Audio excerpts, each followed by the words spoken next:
welcome to the rainforest. Today I have come to show you what the rainforest is like. So first of all, we are going to show you how I make my bracelets and my clothes. So first of all, if a leopard has killed an animal, I bury the leopard, so I make a grave for it so I can respect it. Then for my clothes, I get a daisy and just pick the petals off of it and put it on my shirt. Then all of the butterflies are really beautiful. Monkeys have to eat bananas. Oh look, there's one. Aww, he's a cute little monkey, isn't he?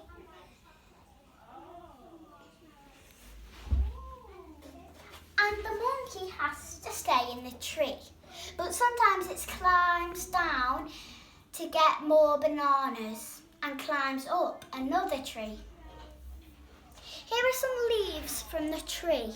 Here's some of the butterflies. Here's a little butterfly. Here is a tree leaf. Goodbye.